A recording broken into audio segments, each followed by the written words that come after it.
You can listen to The Professional Left wherever you get your podcasts, on Netroots Radio, or at our website, proleftpod.com, where you can also contribute to this podcast. There is a PayPal button at our website, or you can mail us a letter and or contribution at P.O. Box 9133, Springfield, Illinois, 62791. This is the podcast for August 27th, 2024. It's not safe for work. Recorded live from the Cornfield Resistance, where we're terribly, terribly amused by both the conservative and mainstream media running in circles, screaming that the Constitution somehow requires a candidate to grant an interview to the same garbage people who pimped Benghazi, Benghazi, Benghazi, the Swiftboat lie, birtherism, and butter emails. It's The Professional Left with Driftglass and Blue Gal.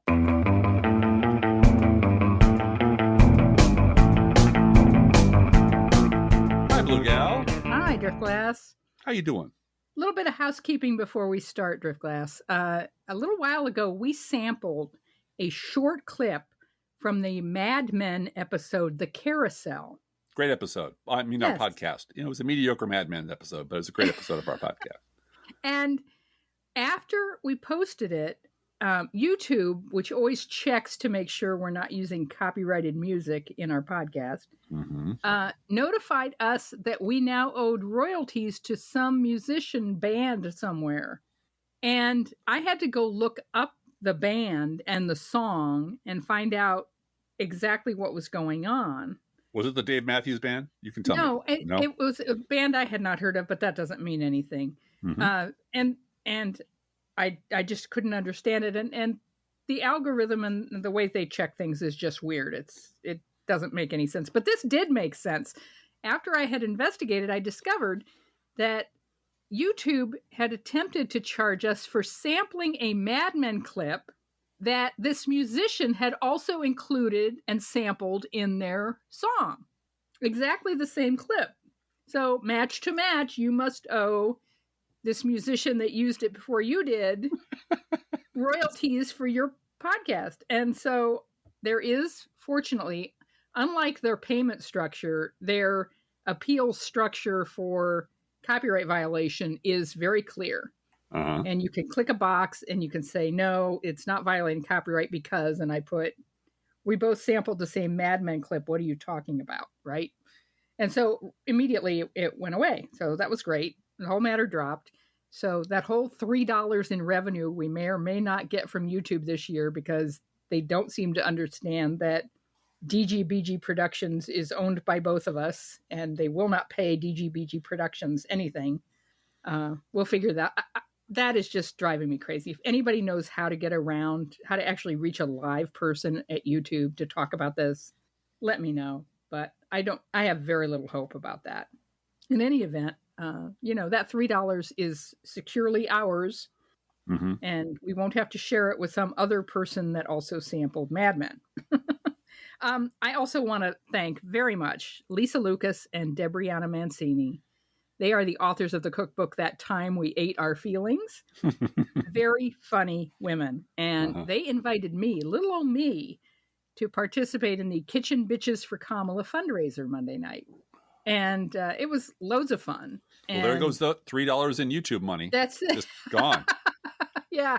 Everyone had to give $25 to participate. They asked for that. And that was, I hope they raised a lot of money for Kamala Harris. And I'm honored that they asked me to join in. And they recorded the whole thing, and I'm sure they're going to release the video at some point. And when they do, I'll make sure everybody knows about it. We'll even post it to our Patreon page if it's a YouTube. Cool. On a lighter note, Driftglass, I don't know who started it or how long it will last, but damn, it's good to see Democrats taking the fight straight to the Republican Party and Donald Trump. Yeah. It's really good. It's been wild. It's been so, but actually I think we started it. And by we, I mean, liberals. And by liberals, I mean liberals going back for 20, 30, 40 years, long before Donald Trump ever showed up. In the words of the late, great Muhammad Ali, who I did meet once, his daughter went to my dad's school. Oh, wow. And I got to meet him on one occasion, and I was impressed, and my father impressed upon me that this is the greatest fighter in history. And he's holding your hand gently because he is enormously strong. and has to be very careful with little boy hands like yours. So Mm-hmm, it was great. mm-hmm. But as Ali said repeatedly and famously, float like a butterfly, sting like a bee. And there is a lesson to be learned from Mr. Ali, the late great Mr. Ali. Consider how much of an underdog he was when he went up against Sonny Liston for the first time in 1964. The press, you might not believe this, because I believe his name at the time was Cassius Clay. The press hated him. They Mm-hmm. thought he was just loud and brash and a nobody. They thought he was fighting out of his weight class, and all of his speed would be useless against Liston's brute strength because, after all, anyone counting on Ali's speed to save him need only look at Liston's fights against former champion Floyd Patterson. Patterson's insane hand speed meant little when Liston used his size to bully him against the ropes. Despite all this, Ali's coach, Angelo Dundee, was extremely optimistic. Upon viewing Liston's previous fights, he realized that Liston was weakest against fluid boxers that had great head movement and lateral movement, and those just happened to be Ali's greatest strengths. Ali used complex footwork to circle his opponents on the outside, catching them with whipping jabs before dashing in to throw lightning-fast combinations. He kept his hands low to encourage opponents to headhunt, always staying just out of range, compelling them to overreach. As Dundee said, I didn't need to tell Ali much for Liston. He already had everything he needed. And this is the strategy the Harris campaign has been using since day one. absolutely. Trump is a dump truck full of shit with 3 flat tires. Mm-hmm. His campaign is lumbering and slow, and his heart is not in this. And he's so old and out of it. And people, I'm not going to diagnose him on the air because I'm not a doctor, but something's wrong with that man. I will say for the last 2 years, the biggest story in the media every fucking day has been Joe Biden is so old. Yep. Yeah. And ignoring Donald Trump. Mm-hmm. And given how they have performed so far, the Harris Walz campaign should probably be called the Harass and Waltz campaign because it's fluid, agile, constantly jabbing, just staying out of reach, enraging Trump into overreaching. And they're not playing the media's game.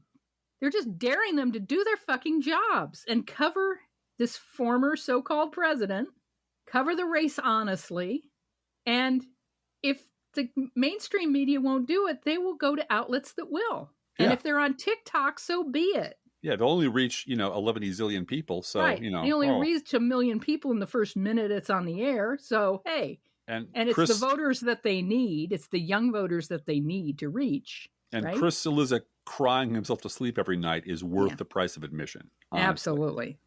And I am so impressed with how fast this comms team is. They're just on it and funny and attractive and joyful. This is not your grandpa's Democratic Party. But you know what, Drip Glass? It might be your great-grandpa's Democratic Party because this is Harry Truman. Yeah. Yep. I'm going to call out some shit. I mean manure. Yeah. And you know how long it took Bess to get him to say manure. Could you get him to stop saying manure? Do you know how long it took me to get him to say manure? Yeah. Yeah. Another Midwestern man, Yes, exactly. Who didn't take any garbage. Mm-hmm. This is from friend of the pod, Rick Perlstein, in the American Prospect this week. Quote, a quiet revolution has been unfolding in how Democrats campaign, and it helps explain why being a Democrat has suddenly felt so joyous these past 5 weeks, and maybe why the Harris-Walz ticket is pulling ahead of the opposition. Democrats are suddenly allowed to say what they mean. Mm-hmm. No trimming, no triangulation, no rhetorical bank shots, and no apologies. Really, we haven't seen anything quite like it since the surprise landslide of Ronald Reagan in 1980 shocked the party of Give 'em Hell Harry Truman into its modern-day defensive crouch, unquote. And I just, when I read that, I thought, once again, Dark Brandon buries the so-called Reagan Revolution, which has been his purpose from day one of his presidency. Unspoken, I'm going to undo everything Reagan did. Mm-hmm. Bless his heart. And just as a matter of history, the reason the liberal blogosphere existed and was a pariah and still is a pariah, still is ignored, despised, mocked, laughed at, called dead over and over again, was doing nothing more or less than exactly this, speaking the truth out loud. And the mainstream media hated it.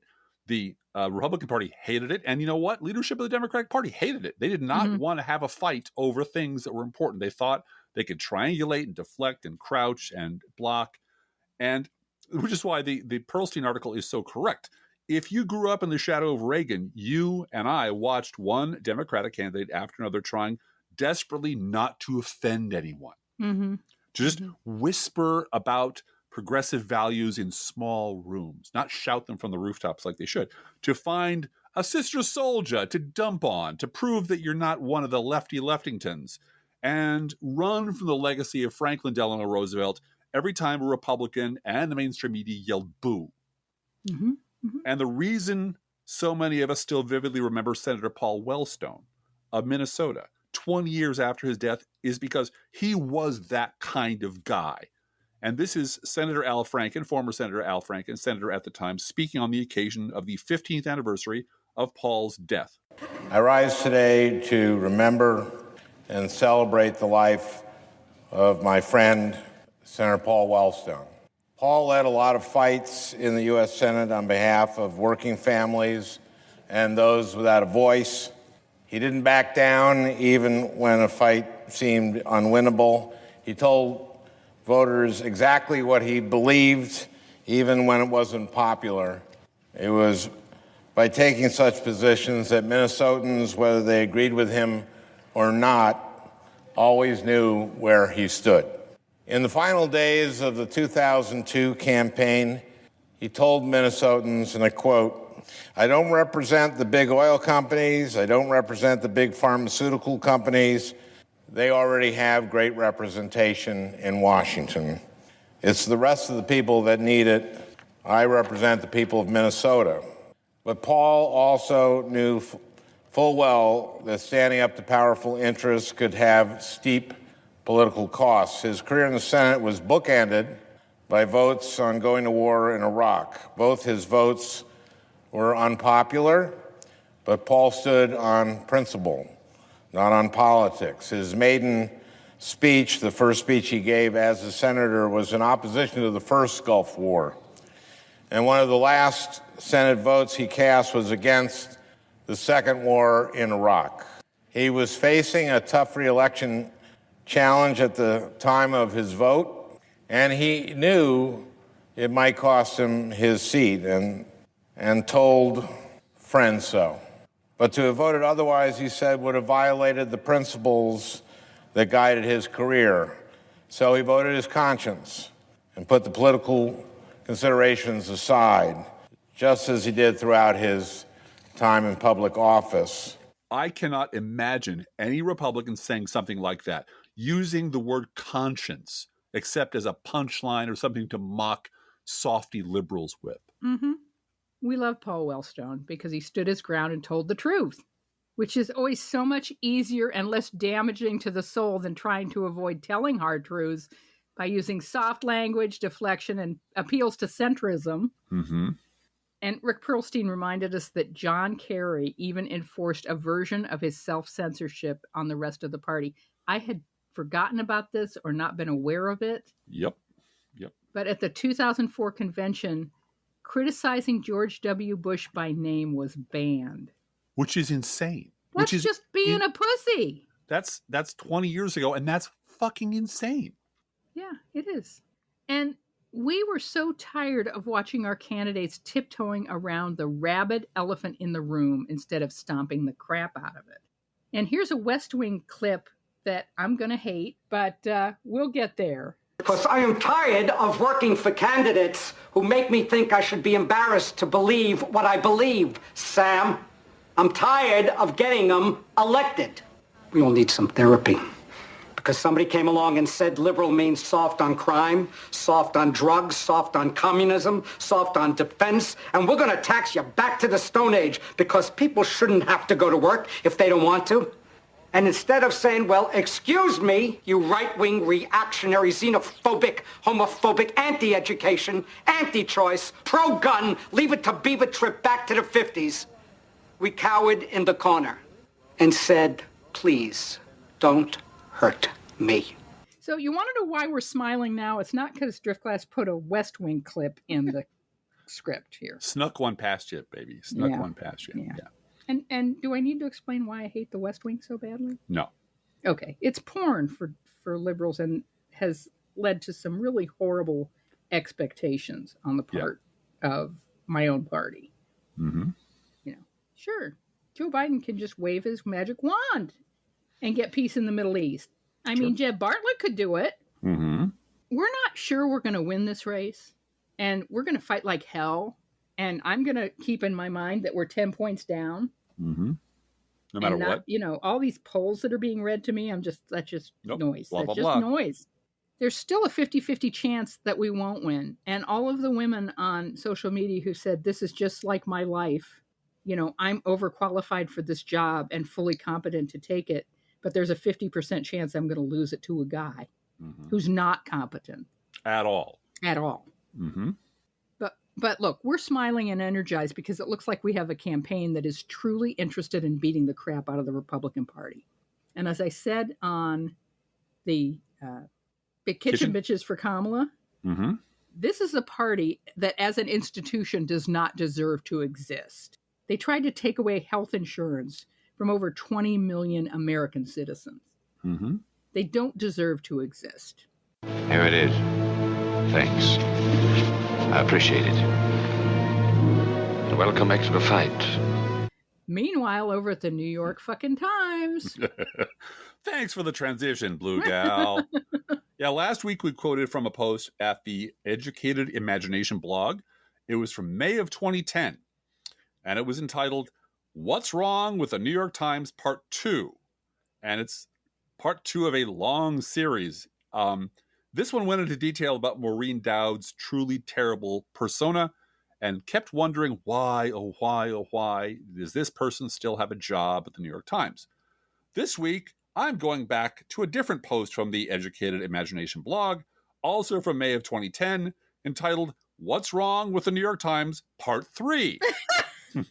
And my doing this is not to just quote from this one blog from a while ago. It's to point out this was written 14 years ago. Mm-hmm. And this was going on well before that. So this is not a new thing. And people who think it's a new thing should really come over and start listening to OG liberal bloggers who've lived there. So, quote, the problem these days is not that there's a lack of good commentary worthy of the name. The problem is that there's a lack of it where it matters, on the networks, at CNN, in the New York Times, sources that remain the go-to destination for millions of people for their news and opinion. Perhaps the networks and CNN can be written off at this point as infotainment whores, driven primarily by ratings and revenue, and therefore more likely to run wall-to-wall coverage of the latest celebrity sex scandal than a single in-depth story of what's really happening in Iran. But the Times, the New York Times, is not supposed to be part of the problem, and would never admit to as much. Given the influence and reputation it enjoys, you'd think that when it comes to its op-ed columnists, the Times can afford to demand the very best. But it doesn't. And there's no obvious reason to indicate why it doesn't, although we might extrapolate an institutionalized disdain for a readership that is expected to put up with the frivolous, gossipy blather of Maureen Dowd twice a week.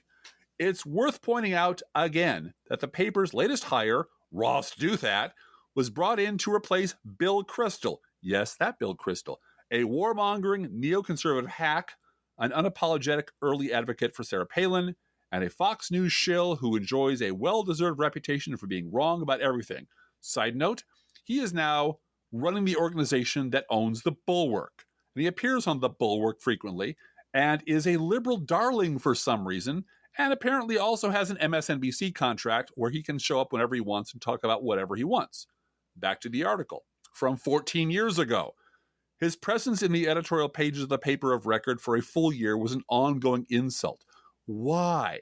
Why, with all the talent available to it, does the Times foist upon us and the intellectually inert and the ideologically deranged? Over just the past couple of years, could it really do no better than Bill Kristol and Ross Douthat unquote. And I would add to that list Brett Stevens' ex-wife, David French, and of course the ongoing frolicsome antics of David fucking Brooks. And 14 years later, the New York fucking Times has just handed out a guest editorial slot to Rich Lowry, who, as you might know, is the editor-in-chief of America's oldest journal of white supremacy, the National Review.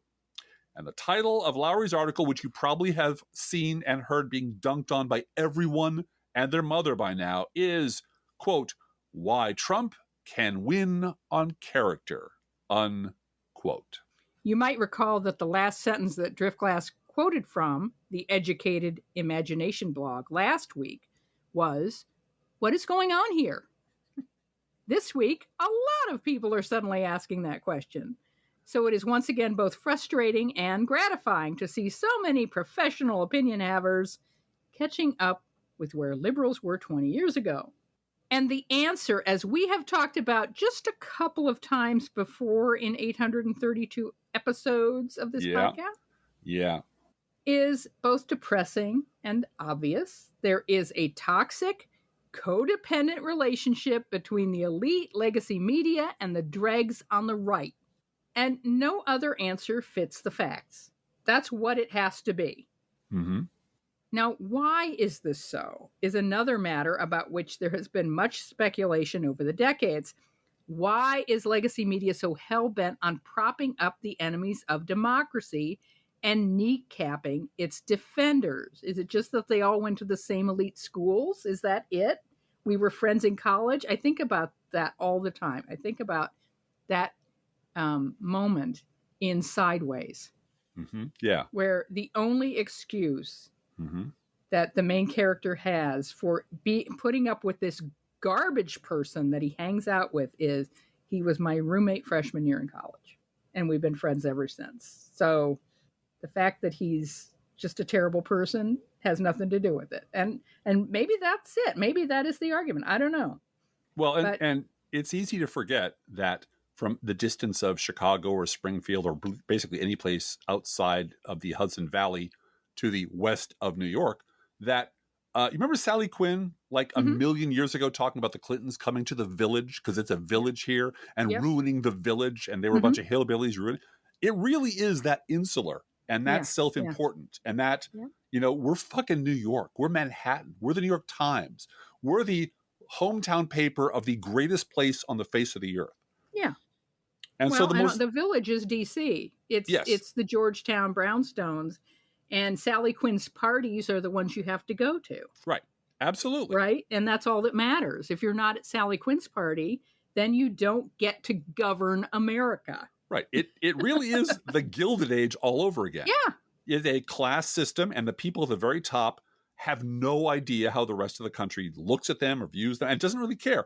And that's why the most likely answer, the Occam's razor answer, is that the legacy media, and especially the New York Times, is so inbred and so cocooned from the real world and has such a grotesquely outsized opinion of themselves and their own importance that they genuinely believe themselves to be above such petty concerns as democracy and fascism. Because, you know, Blue Gal, regimes come and go, but the Times is forever. And presidents and candidates, they rise and they fall, but only the Times is indispensable. And so their interests and their priorities supersede everyone else's.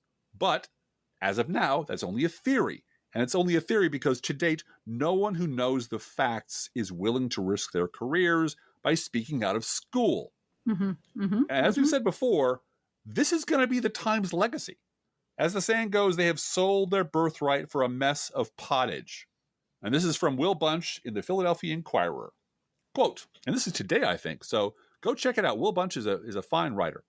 Quote, critics begged the media to rise to the occasion of the 2024 election, but it's hitting new lows. This column about the decline and fall of America's political news media in such a pivotal election year has proved very hard to write. Not for a lack of material, but because I can't keep pace with every day's new and stunning examples of bad journalism, each one spiraling a tad lower. I'll start with the weekend's lowlights, a news story that worked up the media food chain from the muck of smaller right-wing outlets.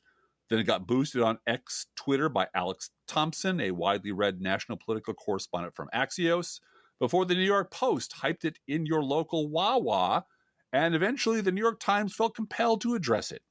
And we talked about this last week, or the last episode. This food chain from the bottom to the top, which everybody participates in and everybody profits from. Anyway, back to the article. You see, an idea that has animated the right for the last couple of weeks is the fantasy that Democratic Vice President nominee Governor Tim Walz is a phony. Mm-hmm. Sunday's purported news slammed Walz for a 2006 episode of when his then congressional campaign claimed he'd won a youth award from the Nebraska Chamber of Commerce when really it was, get this, the Nebraska Junior Chamber of Commerce, unquote. Yep, the media rot has gotten so bad it has now infected the fact-checking business because, as we all know, the Conservative Project cannot abide the existence of even one source of prominent and accurate information. This is from Rolling Stone magazine. Quote, fact checkers try to shield Trump from Project 2025's abortion madness. Instead of fact checking Trump's absurd claim that he has, quote, nothing to do with Project 2025, PolitiFact slams Kamala Harris for tying him to the program. And there's video after video of Project 2025 guys going, yeah, we know because it's unpopular. He's not going to embrace us, but we're going to take over every position in his White House. So it'll be fine. Yeah, don't worry. This is all, as the entire conservative movement has been for our entire lives, a front. Yeah. It's just a front for the real plan, which has always been to pack the Supreme Court, take away voting rights, take away women's rights, and run us back to the 1930s or 1920s. And stop inspecting baby formula. Right. Because that's an overreach by the part of the federal government. Yeah, exactly. Getting back to the Rolling Stone article, one of the odder features of American journalism is that the columnists who hold themselves out as fact checkers and review claims made by politicians, calling balls strikes and Pinocchios, are unusually terrible at it. Fact checkers offered up several botched reviews of content from the Democratic National Convention. Still, nothing has broken their brains like Democrats' sustained attacks on Donald Trump over Republicans' anti-abortion agenda, which is laid out in gory detail in conservatives' Project 2025 policy roadmap. The former president has actively attempted to run away from Project 2025 because the policy goals laid out in the 887-page blueprint are deeply unpopular. Trump has claimed, I know nothing about Project 2025 and I have no idea who is behind it. On Thursday, he again claimed to have absolutely nothing to do with it. It's an absurd claim. The policy manual was written in large part by former top Trump administration officials.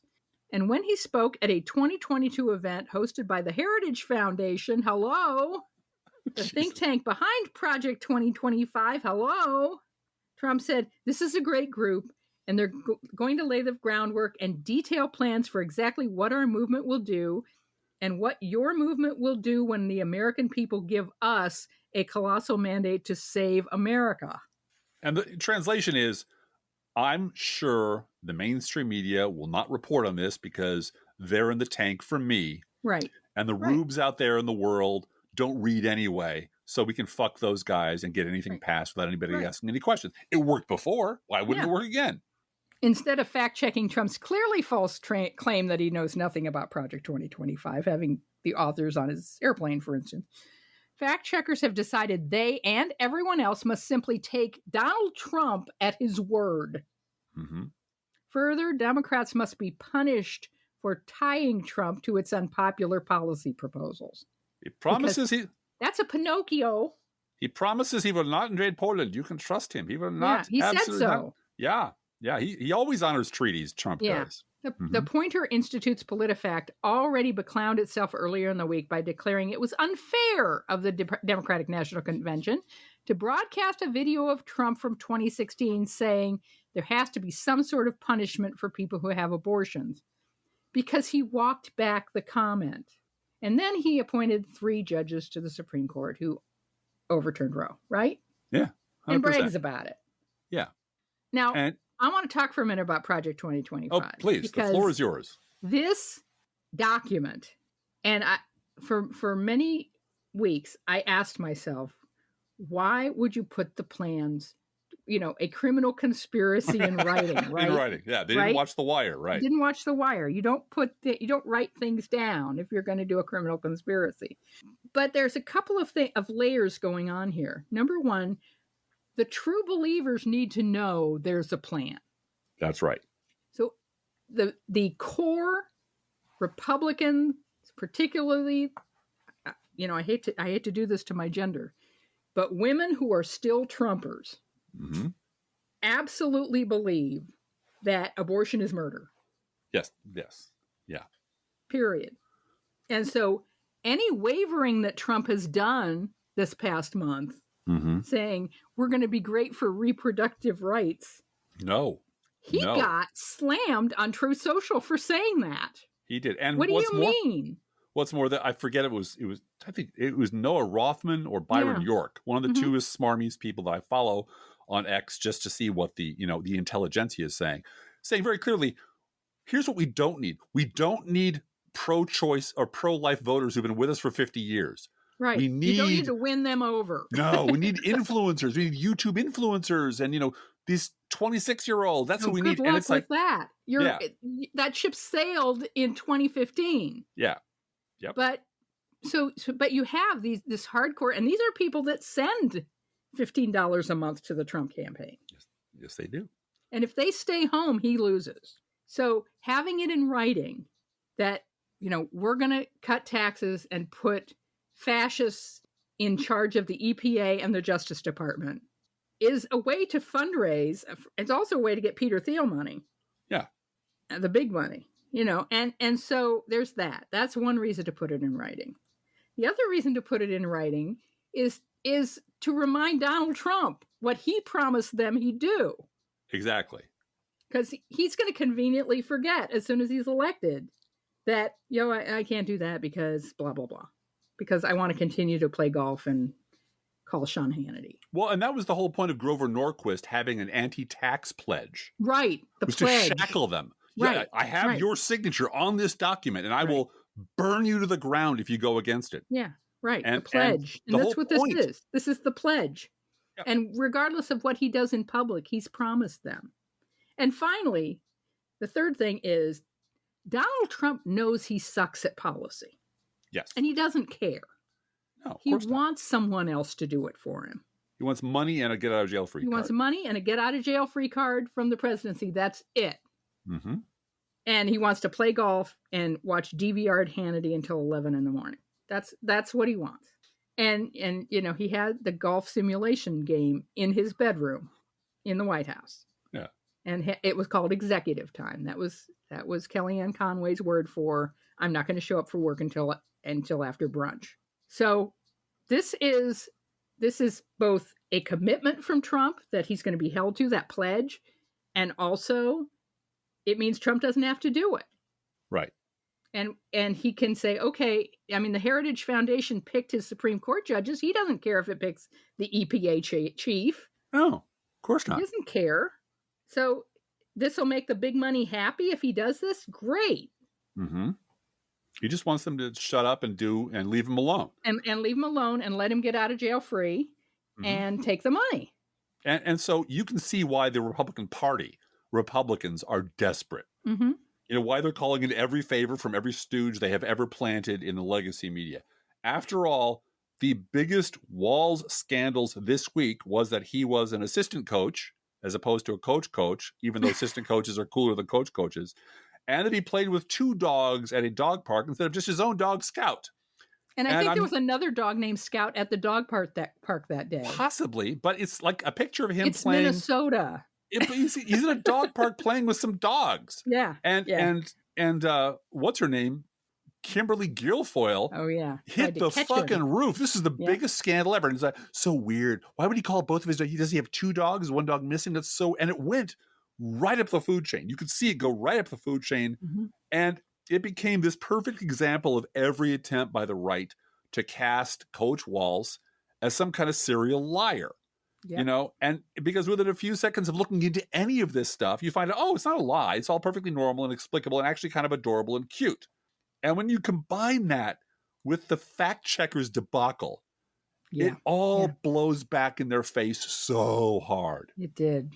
Yeah. This is from Ben Wexler, quote, "The lying continues. In 2017, Tim Walz was seen drinking from a world's greatest dad mug, even though no such international contest was held that year." Yeah. Unquote. And this is from Miranda Yaver, a PhD, quote, "Tim Walz, we can sleep when we're dead. New York fact check, we do not sleep after we die," unquote. The Times fact checkers are all over that. Yeah.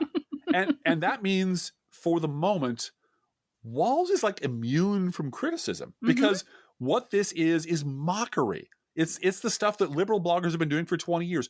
These people are so fucking awful and dumb, and the things they care about are so ridiculous, and the people that speak for them are so terrible that just pointing at them and saying, "Are you kidding me? You want to vote for that asshole? Those idiots?" And it's incredibly effective. So Democrats are jabbing like a boxer They are. over and over and over again. They're moving with purpose.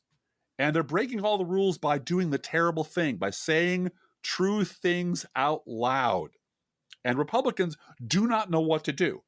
And since they're a cult of, as we say, reprogrammable zombies, and there's no one to update their programming and tell them what to do, they start to flail. They start to swing blindly at anything that moves, and they miss and punch themselves in the dick a lot. Mm-hmm. Here is the completely incompetent Congressman James Comer on Newsmax trying desperately to punch the entire state of Minnesota. Quote, "Minnesota is not your normal state. You have a huge population of residents in Minnesota that have come from other countries and have very different ideologies that don't really respect capitalism." Jesus Christ. Unquote. Now, I, as an Illinoisan, take offense to that. Sure. We're the communists, not Minnesota. This is from Axios. Quote, "Biden impeachment backlash builds within House GOP. Oh, no. Oh, no. You mean there's a House GOP? I've totally forgot about them. Wait till they find out about shutting down the government, Driftglass. Yeah, just before the election, we're going to shut this government down.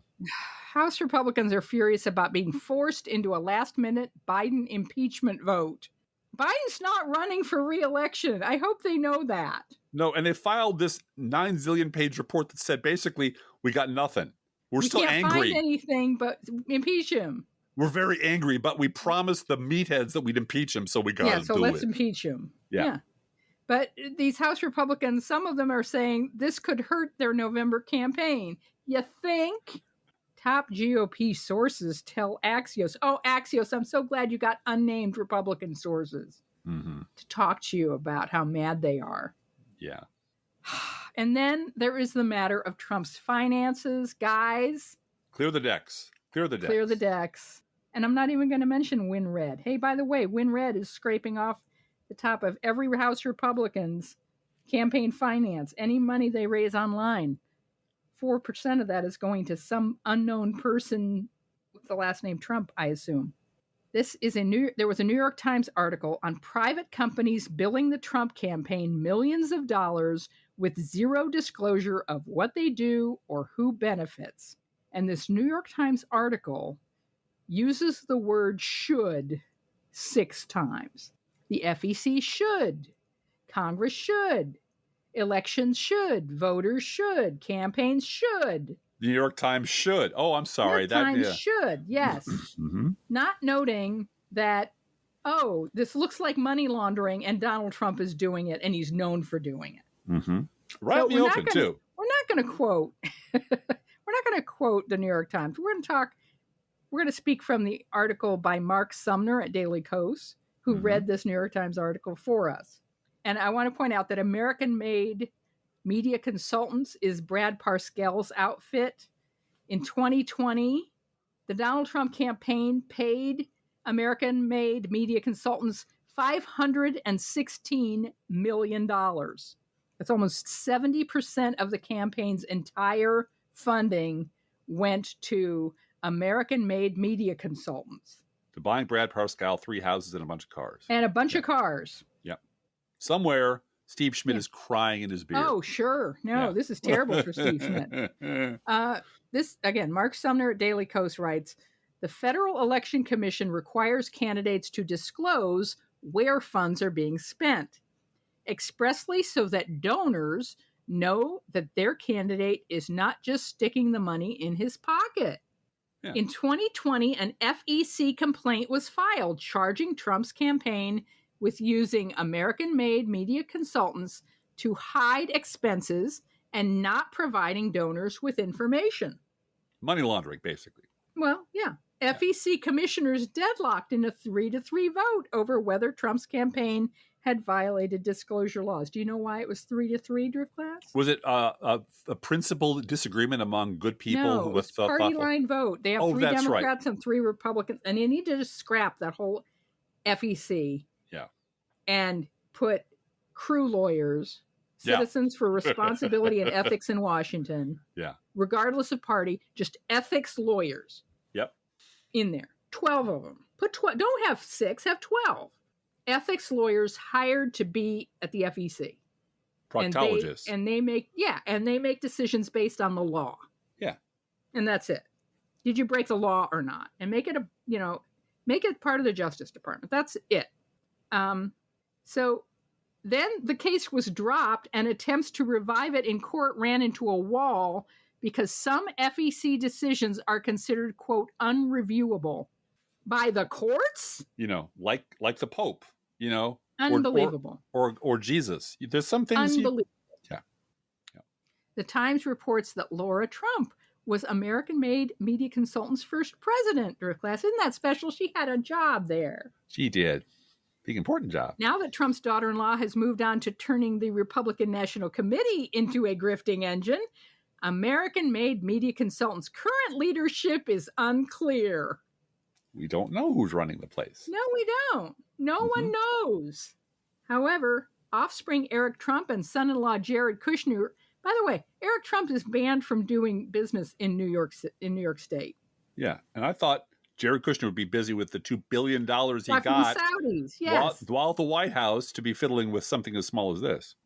But Eric and Jared have been involved in setting up and operating American-made media consultants. Of course they have. Mm-hmm. You got to know which accounts to put the final money in. Allegedly. Allegedly, yes. Whatever American-made, this is back to Mark Sumner. Whatever American-made media consultants does, it's still doing it. Trump's 2024 campaign follows the same pattern as in 2020, with a large percentage of funds simply handed off to American-made media consultants with no information on what is generated in return.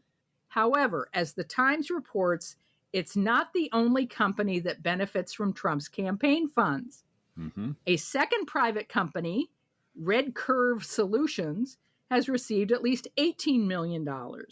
According to the Campaign Legal Center, Red Curve is used to pay Trump's legal bills, with the money it spends then reimbursed by Trump's political action committees. The head of Red Curve is also head of 2 political action committees. So it's all handled very neatly. All the numbers on the checks line up.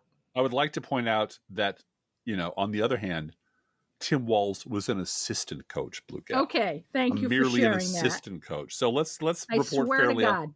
Yeah. I swear to God. Better Call Saul nail salons and car washes eat your heart out. Uh-huh. But back to Mark Sumner's Daily Kos article. This is the end of it.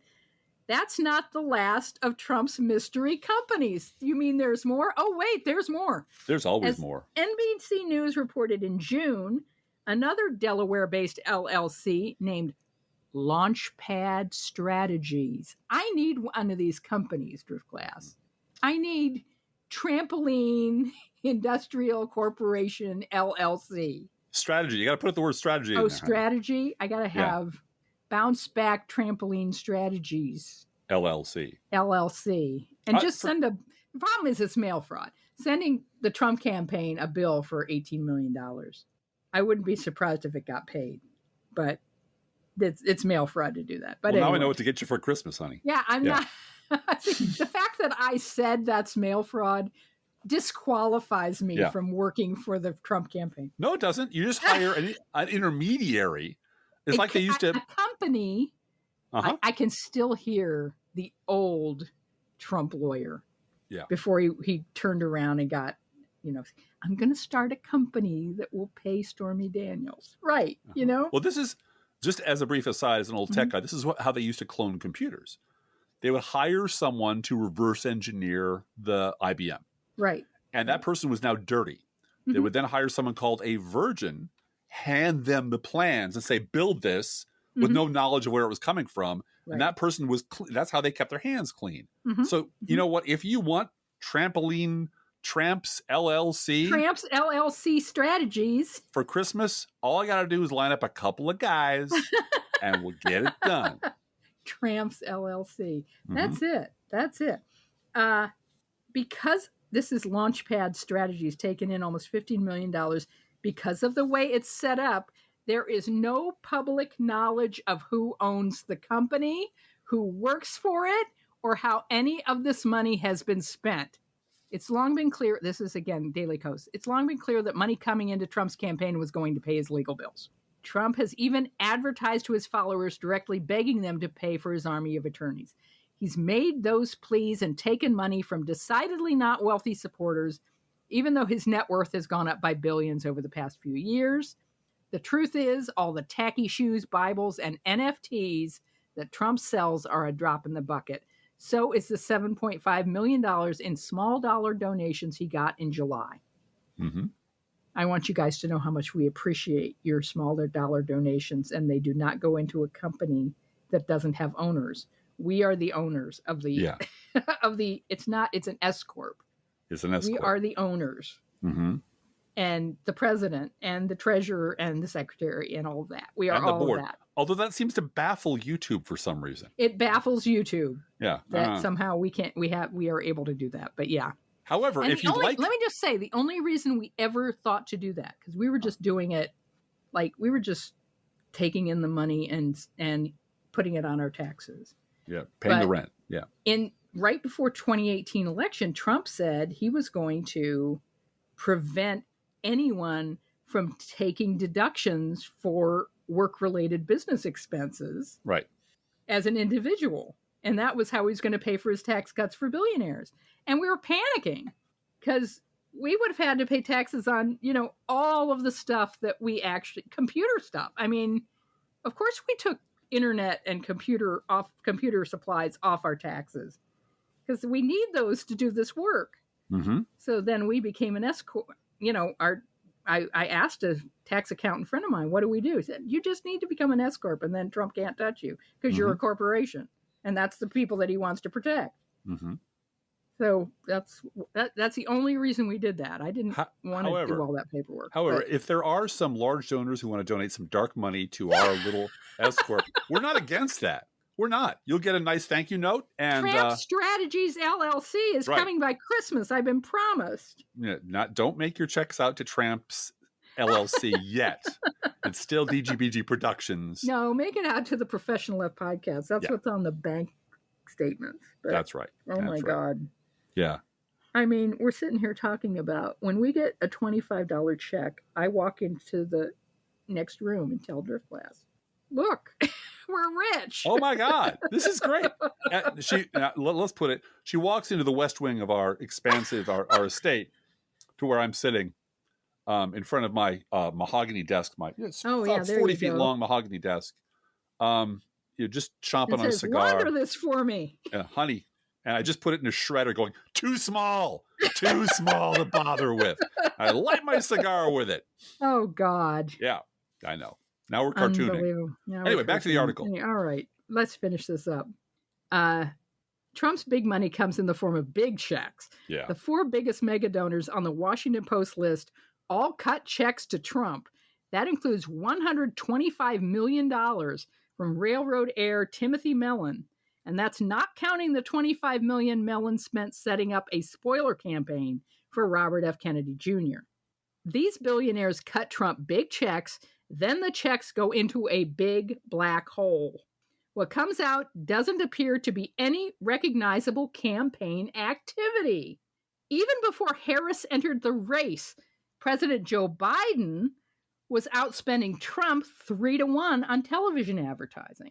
And just as an aside, I know that Harris has been making huge ad buys for October and November. It's going to be wall-to-wall Harris. And Trump's people are buying time right now on the Palm Beach, Florida market, so they look like they're doing something. When Trump turns on Fox News or Newsmax, he sees his ad. It'd be easier, honestly easier, just to hire a newsreader and have a closed circuit system at Mar-a-Lago. At Mar-a-Lago. And just fake the whole thing. Truman show the whole thing. Truman show the whole thing about how great Trump is and how he's winning. Mm-hmm. Yeah. They might have to do that. The money going into these companies seems to disappear, which certainly makes it hard to discern whether Trump is running his campaign in a legitimate fashion or simply pocketing hundreds of millions in bribes. The end. And I got to hand it to Mark Sumner for ending it with bribes, because that's what it is. Hell yeah.